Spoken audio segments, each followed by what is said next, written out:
ठीक है, तो होपफुली ये वीडियो पास हो पाएगा। पिछला वाला वीडियो जो मैंने कैटलान नंबर के क्वेश्चंस के ऊपर बनाया था वो थोड़ा करप्ट सा हो गया, तो मैं रिकवर नहीं कर पाया।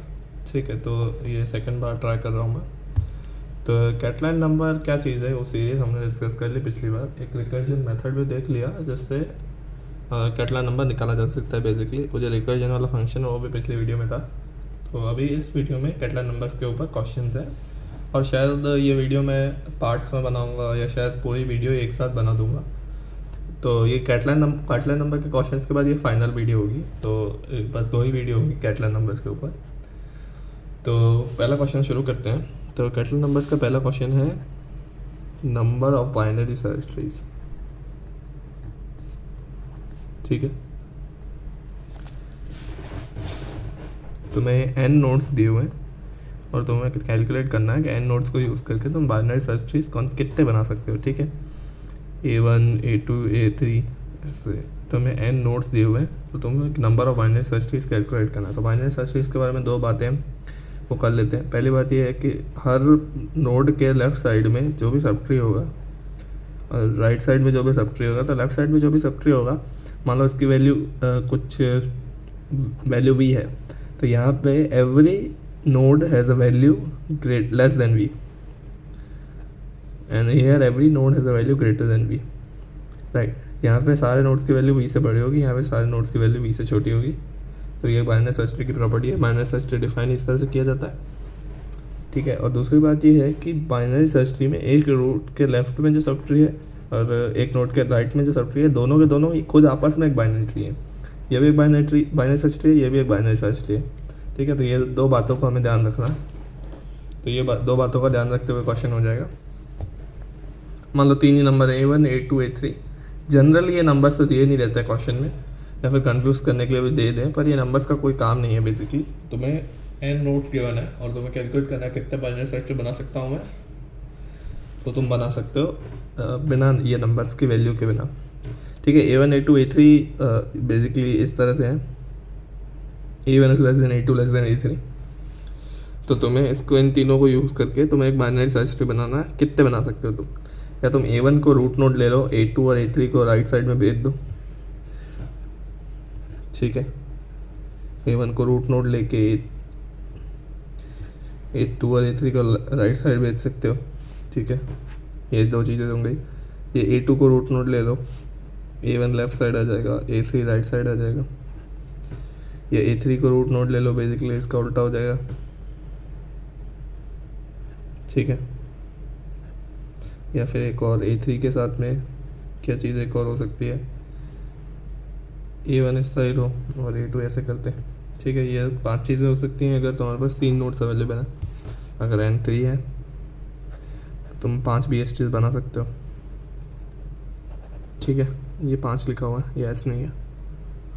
ठीक है, और हमें पता ही था कि कैटलान नंबर जो 3 होता है, C3 वो 5 होता है, C0 जो रहता है वो 1 रहता है, C1 जो रहता है वो 1 रहता है, C2 क्या रहता है, C0 C1 plus C1 C0 ये रहता है, C2 जो कि 2 के बराबर है, और C3 C0 C2 plus C1 C1 plus C2 C0 के बराबर रहता है, जो कि 5 रहता है। ये 2 है, ये 1 है, ये 2 है, तीनों का सम 5 है।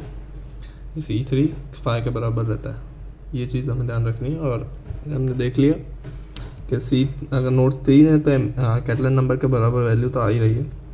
अगर नोट्स ये मैं कैसे आ रही है वैल्यू मैं समझाऊंगा, अभी एम्पेरिकली मैं बता रहा हूँ कि हाँ कैटलान नंबर के बराबर ही। अगर 2 नोट्स होते A1 A2 तो मैं क्या कर सकता था, A1 को रूट रख के A2 को राइट साइड में रख सकता था, या A2 को रूट रख के A1 को लेफ्ट साइड में रख सकता था। ये 2 चीज़ें कर सकता था मैं। अगर 2 नोट्स होते और 2 ही हैं, C2 जो है वो 2 के बराबर ही है। अगर 1 नोट होता तो बस 1 ऐसे करके रख देता, तो भी एक है। और 0 नोट्स होते तो उसका भी एक ही तरीका है कि कुछ मत रखो। ठीक है, तो एम्पेरिकली हमने देख तो लिया कैटलान नंबर का बराबर आ रहा है। इसका आंसर किस तरह से आ रहा है, उसका रिकर्जन फॉर्मूला क्या है। कैटलान नंबर हमको पता नहीं होता तो किस तरह से करते हैं उसको सॉल्व। तो बेसिकली जिस तरह से हमने शुरुआत में ड्राई रन करते वक्त सॉल्व किया उसी तरह से सॉल्व किया देंगे। तो अगर n नोड्स हैं, ठीक है, ठीक है, A1 A2 A3 up to AN, ठीक है।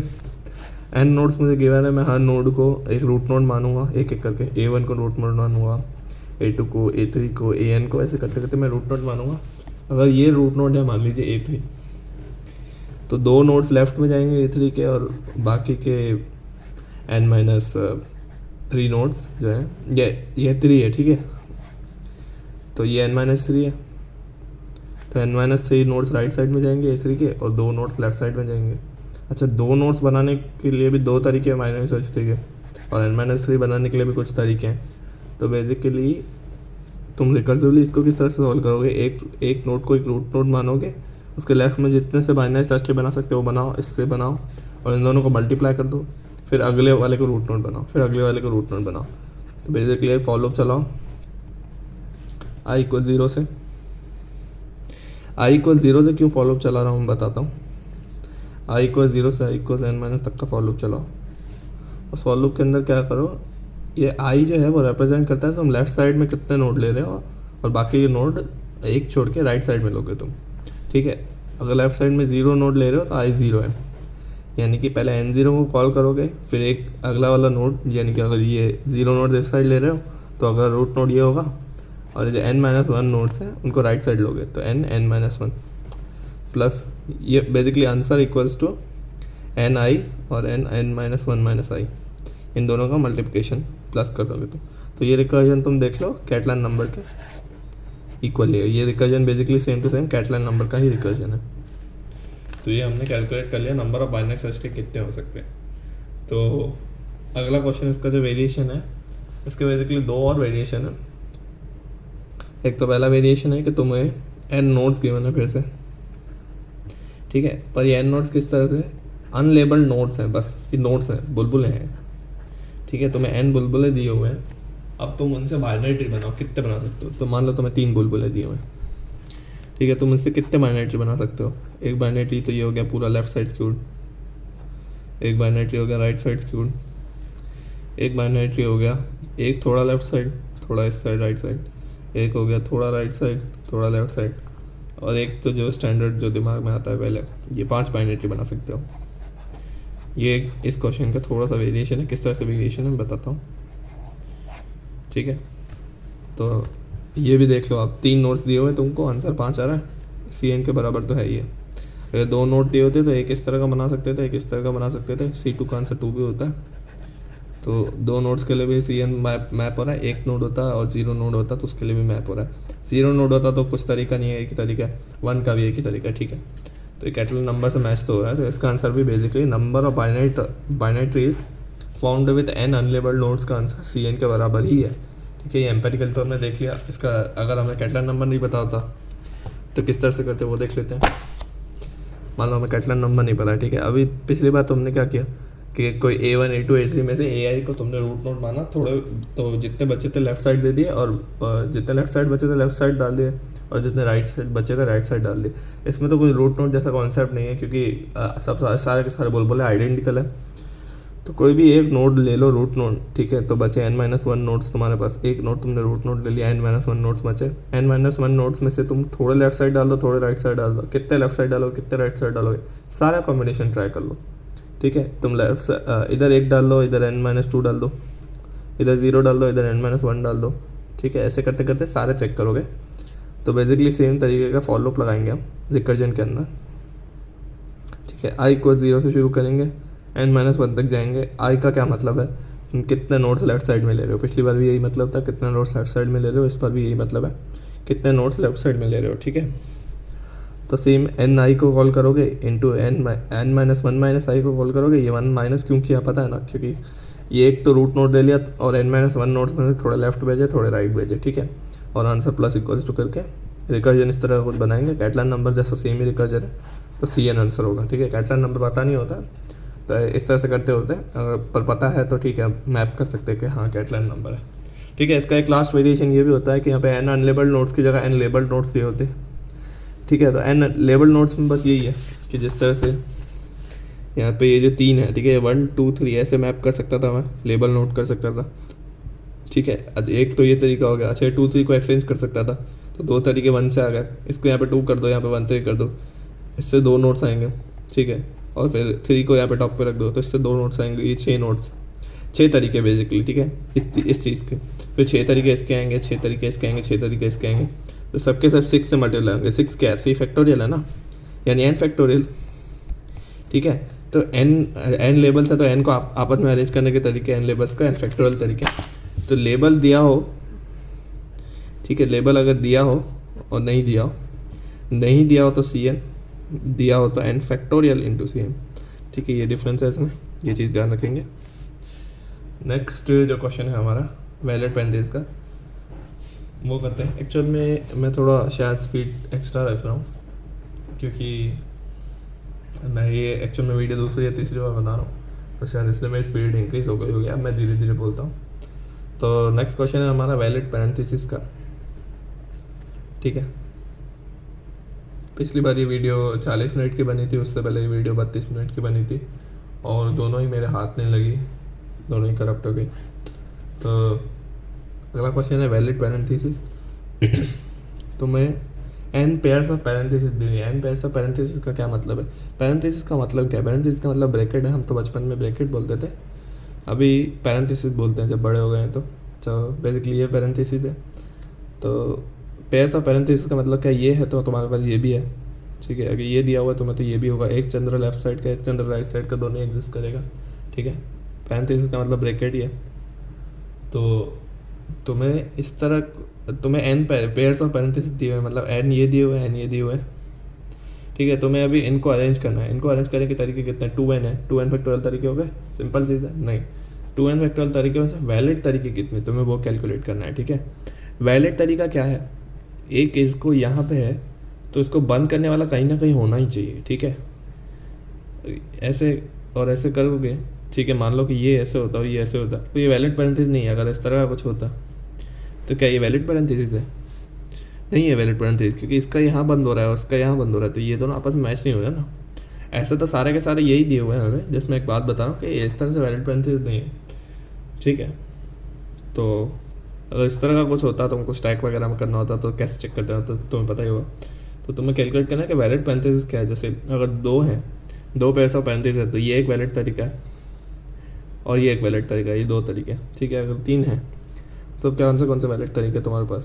एक तो पूरा का पूरा ऐसा कर दो, ठीक है, या तो फिर थोड़ा ऐसा कर लो, ठीक है। एक तो ये तरीका हो गया। दूसरा तरीका क्या है? थोड़ा ऐसा करके एक बाहर कर लो। एक और तरीका क्या है? थोड़ा ऐसा कर लो और ये वाला बाहर कर लो। एक और तरीका क्या है? ये कर लो और ऐसे तीनों ऐसे बना दो। टोटल तुम्हारे पास 5 तरीके हो गए। एक ये, एक ये, एक ये, एक ये, टोटल 5 तरीके हो गए, ठीक है। 2 में तुम्हारे पास 2 तरीके थे। अच्छा, एक पेयर पेरेंथेसिस होता तो उसको तो बस यूँ ही करना होता। 0 होते तो भी एक तरीका ही होता। तो एक तरीका, 2 तरीका, 5 तरीका। ये क्या है? CN ही तो है। C1 क्या होता है? 1। C0 क्या होता है? 1। C2 क्या होता है? 2 के बराबर है।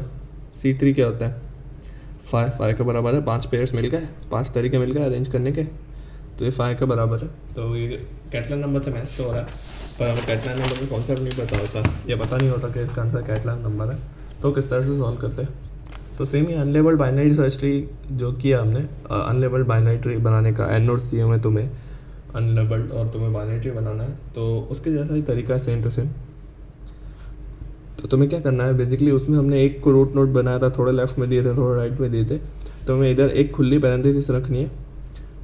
तो ठीक है, तुम्हारे पास n-1 पेयर्स बचे, एक पेयर तुमने यूँ रख दिया, n-1 पेयर्स बचे, उसमें थोड़े पेयर यहाँ रख दो, थोड़े पेयर यहाँ रख दो। कितने पेयर अंदर रखोगे, कितने पेयर बाहर रखोगे, वो तुम हर कॉम्बिनेशन ट्राई करो। 0 यहाँ रखो, n-1 यहाँ रखो, 1 यहाँ रखो, n-2 यहाँ रखो, 2 यहाँ रखो, n-3 यहाँ रखो, ऐसे सबके लिए टेस्ट कर लो। n-1 यहाँ और 0 यहाँ, ठीक है। ये तुम्हें सारे कॉम्बिनेशन ट्राई कर लो। अच्छा, 0 और n-1 को तुम मल्टीप्लाई करोगे, ठीक है, क्योंकि वेस हैं तो मल्टीप्लाई ही होगा।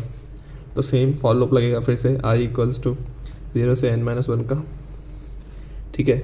आंसर प्लस इक्वल्स टू क्या करोगे तुम फॉलोअप के अंदर, ni को कॉल करोगे इंटू n-1 - i करोगे, ठीक है। ये 1 माइनस क्यों आया? क्योंकि एक खुली पैरेंथेसिस रखी है और बाकी को n-1 पेयर्स को अरेंज कर रहे हैं, तो इसलिए n-1 - i आया। थोड़े i अंदर रख दिए, बाकी के इधर रख दिए, और एक तो खुला रखा, ये फिक्स रख दिया, ठीक है। तो ये कर लेंगे, ये सेम रिकर्जन कैटलान नंबर जैसा ही है, तो बस ये रिकर्जन कैटलान नंबर जैसा है, तो इसका आंसर सी है ना। और कैटलान नंबर नहीं पता होता तो इस तरह का रिकर्जन लगा के करते हैं। रिकर्जन की किस तरह से है तुम समझो कि एन आई जो है ना ये खुद फंक्शन कॉल है, ठीक है।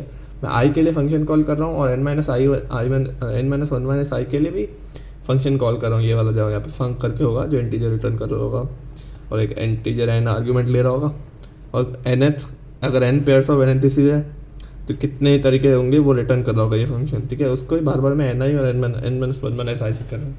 और जो इनिशियल वीडियो में मेमोराइजेशन बताया था वो मेमोराइजेशन भी मान लो कि लगा ही रहा हूँ मैं, बस ये समझा रहा हूँ कि किस तरह से फॉलो करेंगे और किस तरह से कैटलान नंबर के बिना अगर करना होता तो किस तरह से सॉल्व करते हैं।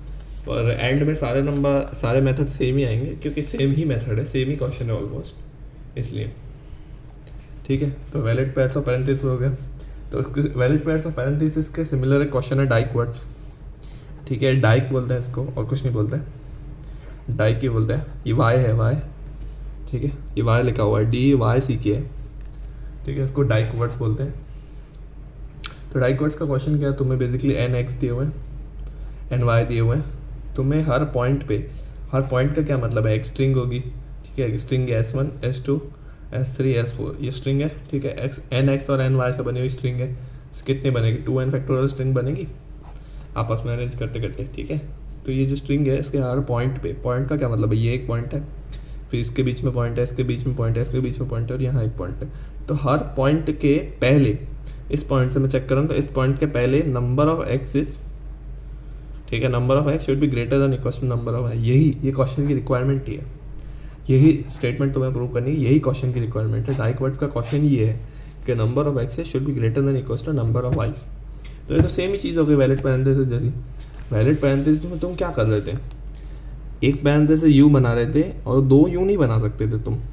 दो यू बना दोगे तो इनवैलिड पैरेंथेसिस हो गई ना, क्योंकि तुमने ये अगर कहीं पे पैरेंथेसिस बंद की है तो कहीं पे खोलने भी तो चाहिए ना तुम्हें।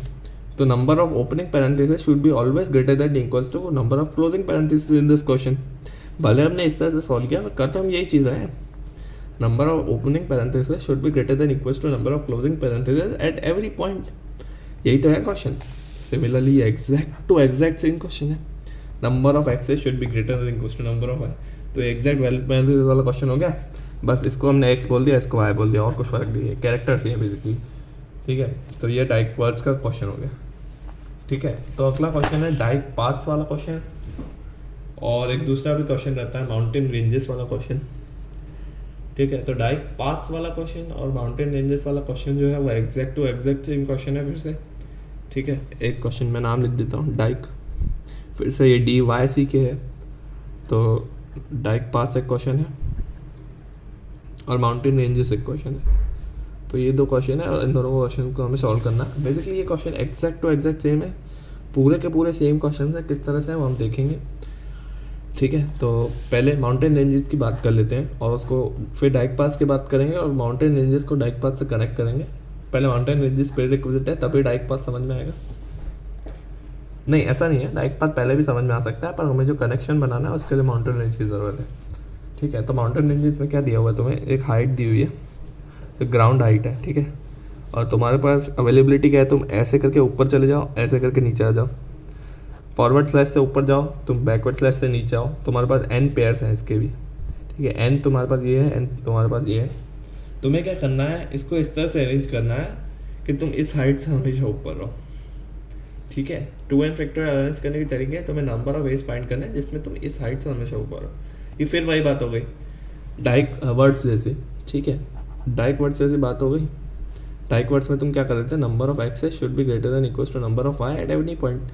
अब यहाँ पे तो वही बात है, number of going ups should be always greater than equals to number of going down to remain about this height, ठीक है। अगर मैं एक बार ऊपर गया, दो बार नीचे आ गया, ठीक है, इस तरह का कुछ किया, फिर दो बार नीचे आ गया, ठीक है। मैं ये एक बार ऊपर गया, दो बार नीचे आ गया, जब मैंने ग्राउंड से चालू किया था तो मैं ग्राउंड से नीचे चला गया ना, फिर करके मैं यूँ आऊँगा, तो ये वाला जो है ये ग्राउंड के नीचे है ना, तो ये नॉट अलाउड है, ठीक है। मुझे क्या करना है, नंबर ऑफ माउंटेन्स कैलकुलेट करना है जिसमें इस तरह से माउंटेन्स रखना है मुझे कि इस हाइट से मैं हमेशा ऊपर रहूँ।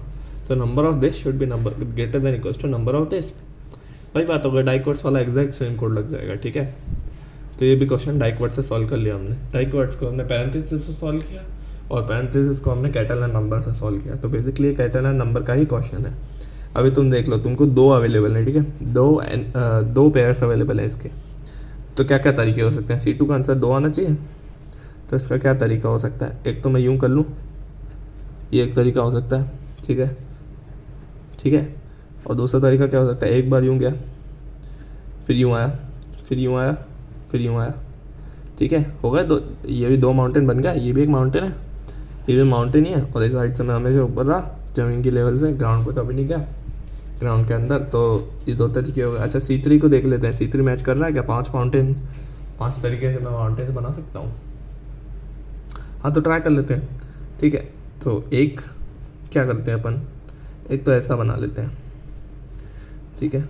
दूसरा क्या बनाते हैं? ऐसा बना लेते हैं, ये 2 हाइट का, ठीक है। तीसरा क्या बनाते हैं? ऐसा 3 हाइट का अपन बनाते हैं, ये 3 हाइट का। एक इस तरह का बनाते हैं, दूसरा किस तरह का बनाते हैं? मान लो 2 हाइट का बनाओ, एक नीचे आओ, एक ऊपर जाओ, ठीक है, और वहाँ पर 2 हाइट का नीचे आ जाओ। एक तरीका ये है, ठीक है। और दूसरा लास्ट तरीका क्या हो सकता है हमारे पास? ये 2 हाइट का बनाओ, ये 2 हाइट का, और एक ये तरीका। तो ये 5 तरीके मिल गए हमें। ये 3 हाइट का है, 2 हाइट का, 1 हाइट का है, और ये 2 हाइट का है, फिर एक नीचे आके एक ऊपर आके एक नीचे जा रहा हूँ मैं। तो ये भी हो गया। तो मैंने इस ये वाला थोड़ा कन्फ्यूजिंग लग रहा है, पर यहाँ पे देख लो, हमने एक बार ऊपर गए, एक बार ऊपर गए, और एक बार ऊपर गए, टोटल 3 बार ऊपर गए और 3 बार नीचे भी आए, ठीक है। तो इसमें 3 बार हमने ये वाले पेयर्स जो हैं वो यूज़ कर ही दिए। तो ये क्वेश्चन के हिसाब से तो सही है। टोटल हमें 5 तरीके मिले और C3 5 के बराबर ही होता है। तो ये भी हमने चीज़ देख ली कि CN के बराबर है। और वैसे भी हमने डाइक वर्ड से इसको सॉल्व कर ही दिया, माउंटेन रेंजेस का। नेक्स्ट हमारा क्वेश्चन है डाइक पाथ्स, ठीक है। डाइक पाथ्स को पढ़ते हैं, तो डाइक पाथ्स को स्टडी करते हैं और माउंटेन रेंजेस से कनेक्ट करते हैं, ठीक है। डाइक पाथ्स में क्या है, तुम्हें एक ग्रिड दी हुई है, 3 की ग्रिड है, ठीक है, 3x3 की, n×n की ग्रिड दी हुई है तुम्हें क्या करना है, यहाँ से चालू करके यहाँ पहुँचना है। पर ये जो डायग्राम है इसके हमेशा ऊपर रहना है, ठीक है। ये डायगोनल के हमेशा ऊपर रहना है तुम्हें। तो ये फिर से वापस डाइक वर्ड्स या पैरेंथेसिस जैसा क्वेश्चन हो गया। अगर तुम्हें ये डायगोनल से ऊपर रहना है तो जितनी बार तुम ऊपर जा रहे हो और जितनी बार तुम राइट जा रहे हो, ये हमें जितनी बार तुम ऊपर जा रहे हो वो हमेशा राइट से ग्रेटर होना चाहिए। अगर तुम 2 बार राइट चले गए फिर एक बार ऊपर आए, तुम तो डायगोनल के नीचे आ गए ना, तो ये नॉट अलाउड है। तुम्हें हमेशा डायगोनल से ऊपर रहना है, तो तुम्हें ये वाले पाथ हमेशा ज़्यादा ले लें। तो this should be greater than equals to this. फिर से डाइक वर्ड्स वाली चीज़ हो गई, ये एक्स है, ये वाई है, ये ऐसा है, सेम डाइक वर्ड्स पैरेंथेसिस जैसी चीज़ हो गई। तो ये भी हो गया। कई बार क्वेश्चन बोलेंगे कि तुम्हें डायगोनल से नीचे रहना है, तो उस केस में this should be greater than equals to this, ठीक है। वो सेम ही चीज़ है, वो तो समझने वाली चीज़, सिमेट्रिसिटी। अगर नीचे रहना है तो ये should be greater than equals to this, अगर ऊपर रहना है तो this should be greater than equals to this, ये वाला केस जो है, ठीक है।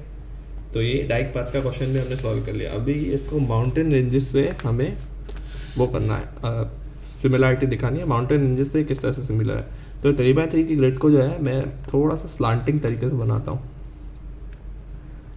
ठीक है। ये 3x3 की ग्रिड को मैंने थोड़ा 90 डिग्री रोटेट करके बनाया।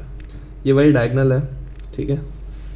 इसकी ग्रिड्स में बना दूँ ताकि तुम्हें समझ में आ जाए, ठीक है। ये वही है, थोड़ा 90 डिग्री रोटेट कर दिया। ये डायगोनल है, हमेशा हमें डायगोनल के ऊपर रहना है, ठीक है। यूं करके जा सकते हो या यूं करके जा सकते हो।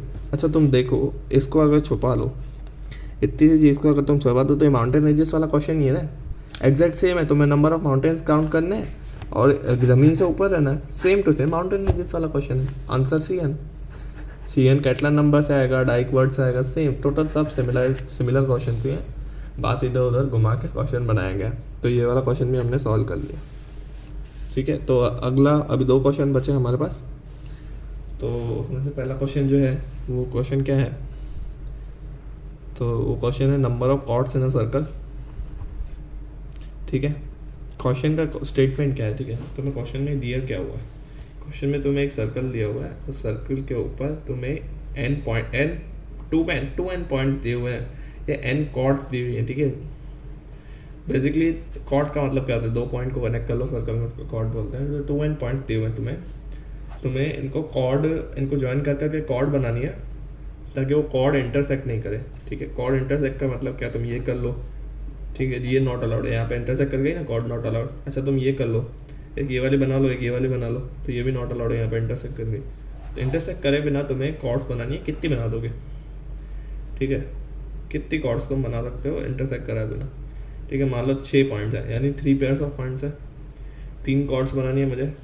क्या कर सकता हूँ मैं, इन दोनों को कनेक्ट कर लूँ और इन चारों के लिए कैलकुलेट करूँ कितनी बना सकता हूँ, या तो फिर इन दोनों को कनेक्ट कर लूँ, इन दोनों के लिए और इन दोनों के लिए कैलकुलेट करूँ कितनी बना सकता हूँ। सेम चीज़ मैं इधर भी कर सकता हूँ, इन दोनों को कनेक्ट करके इन चारों के लिए कैलकुलेट कर लूँ। अगर 6 पॉइंट्स दिए होते तो यानी 3 पेयर और 3 कॉर्ड तो 3 कॉर्ड को तुम इस तरह से कर सकते हो। तो ये कैटलाइन नंबर किस तरह से सॉल्व होगा उसको देखते हैं। अच्छा, तुम्हें एक चीज़ ध्यान रखने की ज़रूरत है, कॉर्ड में इंटरसेक्शन अगर तुम्हें नहीं चाहिए, पहले तो मैं 6 पॉइंट्स बना देता हूँ, 4 5 6 पॉइंट्स बना देता हूँ। तो तुम्हें कॉर्ड्स का इंटरसेक्शन नहीं कराना है, तो एक बात तुम्हें हमेशा क्या ध्यान रखनी है कि तुम इन दोनों पॉइंट्स को कभी ना ज्वाइन करो, क्योंकि तुम इन दोनों पॉइंट्स को हमेशा ज्वाइन करोगे जब भी, तो होगा क्या, ये वाले पॉइंट को कहीं ना कहीं ज्वाइन करना पड़ेगा, इधर या इधर या इधर, तो ये जो यहाँ पे इंटरसेक्ट कर जाएगा। तो इन दोनों को कभी ज्वाइन नहीं करो। इन दोनों से मेरा क्या मतलब है, अगर तुम 2 पॉइंट्स को ज्वाइन कर रहे हो तो 2 सेगमेंट में डिवाइड कर रहे हो सर्कल को, और सर्कल को जब तुम 2 सेगमेंट में डिवाइड करो, दोनों सेगमेंट में इवन पॉइंट्स होने चाहिए। अगर सेगमेंट में ऑड पॉइंट्स होंगे तो तुमको ये वाले पॉइंट को बाहर कनेक्ट करने के लिए तुम्हें लाइन बाहर निकालनी पड़ेगी, और ऐसा कंपलसरी है कि सारे पॉइंट जुड़े हुए होने चाहिए। ठीक है, वो पॉइंट से तुमको कॉर्ड तो बनानी है, ऐसा नहीं है कि छोड़ दूंगा मैं कॉर्ड, वो अलाउड नहीं है। तो ये इंटरसेक्ट कर जाएगा यहाँ पे, तो वो नॉट अलाउड है। तो तुम्हें हमेशा इवन पॉइंट्स छोड़ने ही छोड़ने हैं। अच्छा, तो इवन पॉइंट्स छोड़ने के लिए क्या कर सकते हो तुम, ये जो सर्कल है इन दोनों कॉर्ड को तुम ज्वाइन कर रहे हो, ठीक है, तो तुम क्या कर सकते हो, लेफ्ट साइड में अगर तुम 2 पॉइंट को ज्वाइन रख रहे हो तो लेफ्ट साइड में तुम 1 पेयर पॉइंट छोड़ दो, या इन दोनों को ज्वाइन करके 2 पेयर ऑफ पॉइंट छोड़ दो। ठीक है, ये कर सकते हो, या फिर इन दोनों को ज्वाइन करके यहाँ पे 2 पेयर छोड़ दो। तो लेफ्ट साइड में 0 पेयर छोड़ सकते हो तुम, 1 पेयर छोड़ सकते हो, 2 पेयर छोड़ सकते हो। ठीक है, तो ये कैटलाइन नंबर तो है, बेसिकली वही तो मैं कर रहा हूँ। जो अनलेबल्ड बाइनरी ट्री वाला क्वेश्चन था, थोड़ा इधर थोड़ा इधर, थोड़ा कुछ नोट्स इधर डाल रहा हूँ मैं, कुछ नोट इधर डाल रहा हूँ, ये वही तो क्वेश्चन है। कुछ पेयर्स में लेफ्ट साइड छोड़ रहा हूँ, कुछ पेयर्स में राइट साइड छोड़ रहा हूँ, उनके लिए रिकर्सिवली कैलकुलेट कर रहा हूँ। तो सेम ये CNS का कैटलाइन नंबर वाला ही क्वेश्चन हो गया ये। तो ये इस तरह से हम सॉल्व करेंगे। क्वेश्चन बेसिकली था कि एक सर्कल है, 2n पॉइंट्स हैं, तुम्हें कैलकुलेट करना है कि सारे पॉइंट्स मुझे जोड़ने हैं। ठीक है, और उनको जोड़ के n कॉर्ड्स बनानी है। ठीक है, कॉर्ड्स इंटरसेक्ट नहीं करनी चाहिए आपस में कहीं पे भी, यहाँ पे ऐसे पॉइंट पे भी नहीं इंटरसेक्ट करनी चाहिए, और ऐसे आपस में भी नहीं इंटरसेक्ट करनी चाहिए। दिस इज़ नॉट अलाउड और दिस इज़ नॉट अलाउड। ये क्वेश्चन था, तो मैं 2n पॉइंट्स दिए हुए थे, और उसका आंसर बेसिकली CR हमने देख लिया किस तरह से कैलकुलेट करना है। तो मैं बार बार फॉर लूप लिख के नहीं दिखा रहा हूँ, क्योंकि ये अनलेबल्ड बाइनरी ट्री का फॉर लूप तो आपने लिखा ही लिखा, तो एग्जैक्ट सेम फॉर लूप है। थोड़ा 0 पेयर्स लेफ्ट में छोड़ूँ और 1 पेयर लेफ्ट में छोड़ूँ, 1 पेयर राइट में छोड़ूँ, 2 लेफ्ट में छोड़ूँ, 0 राइट में छोड़ूँ, तो ये सेम फॉर लूप लगेगा। I को 0 से n-1 तक जाएंगे, answer plus equals to n of i into n of n-1 minus i करेंगे, तो सेम चीज़ ही रहेगा, सेम चीज़ों से कैलकुलेट होगा। तो इसलिए मैं बार बार नहीं लिख रहा। ठीक है, तो लास्ट क्वेश्चन जो हमारा बचा है पॉलीगॉन वाला क्वेश्चन है। ये क्वेश्चन थोड़ा सा अजीब है, इसलिए मैंने लास्ट के लिए रखा है। तो इस क्वेश्चन को देखते हैं हम किस तरह से सॉल्व करेंगे। तो पॉलीगॉन वाला क्वेश्चन क्या है, बेसिकली उसका प्रॉब्लम स्टेटमेंट क्या है उसको देखते हैं। तो मैं एक पॉलीगॉन गिवन है n पॉइंट्स का, मान लो वो पॉइंट्स 5 है। ठीक है, और अब इस पॉलीगॉन को तुम्हें क्या करना है, 5 पॉइंट्स वाले इस पॉलीगॉन को तुम्हें ट्राइंगल्स में डिवाइड करना है। तुम कुछ भी कर लो, ऐसे लाइनें बनाओ अजीब सी, उसको ट्राइंगल में डिवाइड करो। तो एक तरीका क्या हो सकता है, एक ये वाला ट्राइंगल बना लूँ, ठीक है, एक ये ट्राइंगल बना लो, और ये जो 4 पॉइंट्स हैं इनमें मैं इस तरह का कुछ करके ये एक ट्राइंगल, ये एक ट्राइंगल, ये एक ट्राइंगल, टोटल ऐसे डिवाइड कर लूँ। ये पूरा का पूरा ट्राइंगल्स में कन्वर्ट हो गया ना। ठीक है, ये ट्राइंगल्स में कन्वर्ट हो गया पूरा का पूरा। अच्छा, तुम्हें एक स्क्वायर दिया होता तो ऐसे 2 ट्राइंगल में डिवाइड कर सकते। एक ट्राइंगल दिया होता यानी 3 पॉइंट दिए होते तो वो खुद ही ट्राइंगल में डिवाइडेड है, उसको और डिवाइड नहीं किया जा सकता। ठीक है, तो खुद ही ट्राइंगल में डिवाइडेड है। तो तुम्हें एक n पॉइंट्स का पॉलीगॉन दिया हुआ है, तुम्हें उसको ट्राइंगल में डिवाइड करना है। कितने तरीक़ों से कर सकते हो तुम डिवाइड। अच्छा, तुमको 2 पॉइंट दिए हुए हैं, इसका क्या मतलब है, ये तो एक ही तरीका है ना, तुम 1 पॉइंट दिया होगा, उसका भी तरीका एक ही है। ठीक है, तुम्हें कैलकुलेट करना है कि ये इन दोनों, ये तो वेस्ट चीज़ है, तुम्हें इनके लिए कैलकुलेट करना है कि तुम कितने वेज में इनको ट्राइंगल में डिवाइड कर सकते हो। ठीक है, तो इस चीज़ की बात करते हैं। इस चीज़ में मैं क्या क्या कर सकता हूँ। ठीक है, इसको मैं ट्राइंगल में किस तरह डिवाइड कर सकता हूँ। यहाँ पे मैं ना एक बेस कॉमन ले लेता हूँ। मैं बेस कॉमन क्यों ले रहा हूँ मैं समझाऊँ। अगर मैं ये बेस कॉमन लेता हूँ और ये वाली लाइन बनाता हूँ, ठीक है, क्योंकि ये सिमेट्रिकल है, तो ये वाला जो ट्राइंगल है, बीच वाला ट्राइंगल, वो अगर यूं भी बना सकता हूँ मैं, या फिर यूं ऐसे करके यहाँ पे भी बना सकता हूँ, या यहाँ पे भी बना सकता हूँ। बेसिकली यूं भी बना सकता हूँ या फिर यूं भी बना सकता हूँ, कुछ भी करके। ये वाला जो बीच वाला ट्राइंगल है वो तो इधर से भी बन सकता है, इधर से भी बन सकता है। तो मैं ये वाली बेस को इसलिए फिक्स कर रहा हूँ क्योंकि ये सिमेट्रिकल है। मैं यहाँ से ट्राइंगल बनाना हर बार चालू करूँगा, बाकी वाले अपने आप अरेंज हो जाएंगे, मैं ये मान रहा हूँ, और यहाँ से बना रहा हूँ। ठीक है, ये बेस कंसिडर करके मैं 3 ट्राइंगल बना सकता हूँ। कौन से 3 ट्राइंगल बना सकता हूँ मैं। ठीक है, एक तो ये वाला ट्राइंगल बना दिया, एक ये वाला बना दिया। ठीक है, ये भी एक ट्राइंगल है कि नहीं है, और ये वाला एक इस तरह का ट्राइंगल बना सकता हूँ। ये वाला, ये भी एक ट्राइंगल है, ये भी एक ट्राइंगल है, ये भी एक ट्राइंगल है, ये तीनों ट्राइंगल्स हैं। अच्छा, अब ये 4 पॉइंट्स जो है, ये तो एक स्क्वायर टाइप चीज़ बन रही है, इसको भी तो मुझे ट्राइंगल में डिवाइड करना होगा। यहाँ पे भी एक स्क्वायर टाइप चीज़ बन रही है कि नहीं बन रही है। ये एक स्क्वायर टाइप चीज़ है। स्क्वायर मतलब 4 साइड वाला पॉलीगन। स्क्वायर मतलब 4 साइड वाला पॉलीगन नहीं होता है, 4 साइड वाला पॉलीगन बन रहा है इसमें। स्क्वायर टाइप चीज़ मतलब मैं उस तरह से कंसिडर कर रहा हूँ कि 4 पॉइंट्स हैं, तो इन 4 पॉइंट्स को स्क्वायर ट्राइंगल में डिवाइड करने के तरीके 2 हैं, हमें पता है। तो रिकर्सिवली हम 4 पॉइंट्स के लिए कॉल कर लेंगे, और यहाँ पे 3 पॉइंट्स के लिए कॉल कर लेंगे। ठीक है, यहाँ 3 पॉइंट्स बच रहे हैं ना। अगर यहाँ पे मैं लाइन बना रहा हूँ तो यहाँ पे 1 2 3 पॉइंट बच रहे हैं, और यहाँ 4 पॉइंट बच रहे हैं, तो 3 और 4 पॉइंट के लिए रिकर्सिवली कॉल करूँगा मैं। यहाँ पे 3 पॉइंट बच रहे हैं, यहाँ 4 पॉइंट बच रहे हैं, तो वापस 3 और 4 पॉइंट के लिए रिकर्सिवली कॉल करूँगा। यहाँ 3 बच रहे हैं, यहाँ 3 बच रहे हैं। ठीक है, ये 3 और ये 3, तो 3 के लिए रिकर्सिवली कॉल करूँगा मैं। n3 यहाँ पे कॉल करूँगा n3 n4, और यहाँ कॉल करूँगा n4 n3। ठीक है, रिकर्सिवली इनके लिए कॉल करूँगा मैं। ठीक है, तो अब इसको तुम ध्यान से देखो, तो इसको डिवाइड करने के 5 तरीके। क्यों 5 तरीके हैं मैं तुमको समझाऊँ। जब मैं ये वाला ट्राइंगल बना रहा हूँ, नीचे राइट साइड में छोटा सा ट्राइंगल बना रहा हूँ, तो इन ये वाला जो 4 वाला जो पॉलीगन है, इसको डिवाइड करने के 2 तरीके हैं ना, एक यूं वाला और एक यूं वाला, 2 तरीके हैं ना। ये 4 वाला जो पॉलीगन है, इसको डिवाइड करने के 2 तरीके हैं ट्राइंगल्स में। क्वेश्चन ये दिया हुआ है कि n पॉइंट्स हैं, n पॉइंट्स को तुम्हें n पॉइंट का पॉलीगन है और उसको तुम्हें ट्राइंगल्स में कन्वर्ट करना है, तो यही क्वेश्चन है। तो 4 पॉइंट का जो पॉलीगन है उसको डिवाइड करने के 2 तरीके हैं, एक ये तरीका है, एक ये तरीका है। तो ये 4 पॉइंट्स का पॉलीगन को डिवाइड करने के 2 तरीके, इधर भी 2 तरीके मिलेंगे मुझे, और ये 3 पॉइंट वाला का एक तरीका, ये देखा हमने, तो एक तरीका इधर मिलेगा, तो टोटल 5 तरीके हो गए। 2 + 2 + 1 5। तो ये क्या है, तुम्हें 5 पॉइंट्स दिए हुए हैं तो तुम्हें 5 मिल रहा है। अगर तुम्हें 4 पॉइंट दिए हुए हैं तो तुम्हें 2 मिल रहा है, 3 पॉइंट के लिए तुम्हें 1 मिल रहा है, 2 पॉइंट के लिए भी 1 मिल रहा है। तो ये थोड़ा देखिए सीरीज लग रही है ना, ये तो कैटलान नंबर की सीरीज ही है। तो ये बेसिकली Cn-2 है, इसलिए मैं बोल रहा था ये क्वेश्चन अजीब है। जो शुरुआत में बात की कि कैटलान नंबर का जो थोड़े थोड़े वेरिएशन देखने को मिलते हैं, जो फर्स्ट वीडियो में बात की थी, वो ये एक वेरिएशन की बात कर रहा था मैं क्वेश्चन में, कि तुम्हें कैटलान नंबर का आंसर Cn-2 मिलेगा। ठीक है, ये Cn-2 क्यों है तो मैं समझने वाली बात है, क्योंकि जब तुम पहली लाइन बना रहे हो, ठीक है, तो ये 2 पॉइंट को इग्नोर कर रहे हो ना। नहीं, एक्चुअल में ऐसा कुछ नहीं है। Cn-2 एम्पेरिकली तुम देख लो कि Cn-2 आ रहा है, ऐसा नहीं है कि तुम ये 2 पॉइंट को इग्नोर कर रहे हो। ये 2 पॉइंट को तुम ले तो रहे हो ये ट्राइंगल में, तो ऐसा नहीं है कि तुम ये 2 पॉइंट को इग्नोर कर रहे हो, वो बात गलत है। बात यह है कि ये Cn-2 एम्पेरिकली आ रहा है, और हमें कैटलान नंबर का कॉन्सेप्ट नहीं पता होता, तो रिकर्सिवली इस तरह से सॉल्व करते कि एक ट्राइंगल फिक्स कर लिया और लेफ्ट और राइट साइड के लिए रिकर्सिवली कॉल कर दिया। तो बेसिकली यहाँ पे इसके साथ, इस क्वेश्चन के साथ, ये अजीब से क्वेश्चन के साथ अंत होता है हमारे कैटलान नंबर का। कैटलान नंबर के क्वेश्चंस भी हमने कर लिए और एक्सप्लेनेशन भी हमने कर लिया, देख लिया पहली वीडियो में। ठीक है, तो यही था कैटलान नंबर के लिए। अगली वीडियो में प्राइम नंबर्स के लिए बनाऊँगा और फैक्टर्स के लिए बनाऊँगा। ये एक ही वीडियो में होगा क्योंकि ये आपस में बहुत सारे जुड़े हुए हैं। ठीक है, तो अगली वीडियो इसके ऊपर आएगी, स्टे ट्यून, थैंक यू।